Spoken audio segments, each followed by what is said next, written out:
نصیحت تھی وہ یہ تھی کہ توحید توحید توحید اور توحید کا پرچار.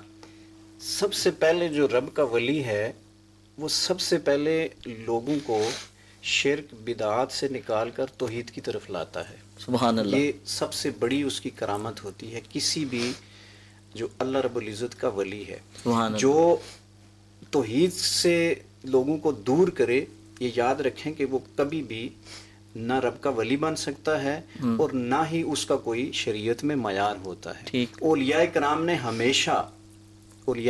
ہمیشہ توحید کا درس دیا ہے. سبحان اللہ. رسالت کا درس دیا ہے. سبحان اللہ. جو لوگ یہ سمجھتے ہیں کہ مزارات جو ہیں وہ شرک کے اڈے ہیں یا وغیرہ وغیرہ بہت ساری باتیں ہوتی ہیں.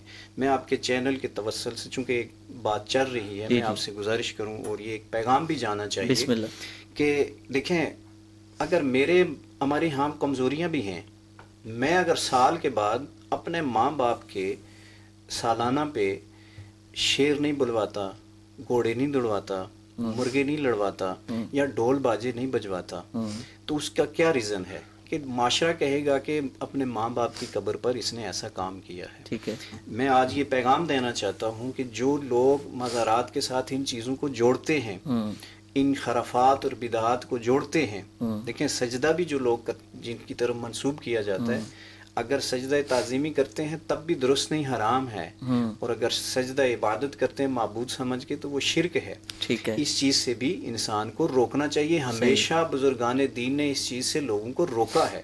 صحیح. عورتوں کا خلط ملط ہوتا ہے مزارات پر، یہ اس کو کبھی ڈیفینڈ نہیں کیا ہے اہل سنت نے. جو وہاں اور خرافات ہوتی ہیں ان کو بھی ڈیفینڈ نہیں کیا جاتا.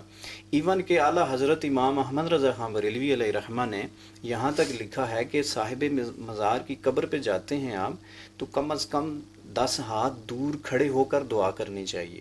اچھا. اور یہاں تک بھی لکھا ہے کہ چومنا مزار کو درست ہے، لیکن اگر آپ دیکھتے ہیں کہ لوگ دیکھنے والے مجھ سے یہ تاثر لیں گے کہ یہ سجدہ کر رہا ہے تو اس صورت میں آپ قبر کو ہرگز نہ چومیں، اسے بہت دور رہیں. صحیح ہے. اگر چومنا بھی مقصود ہو تو بالکل تنہائی میں چومیں. ٹھیک ہے. جب آپ رب کی توحید کو بیان کریں گے، جب آپ حضور علیہ الصلوۃ والسلام کی سنت کا پرچار کریں گے تو میرے خیال کے مطابق پھر آپ پہ کوئی ایسی بات بھی مزارات پہ نہیں آئے گی. اس لیے کہ میں علامہ اقبال کا وہ اگر شعر ساتھ ملا لوں، دیکھیں علامہ اقبال نے لکھا تھا نہ تو زمین کے لیے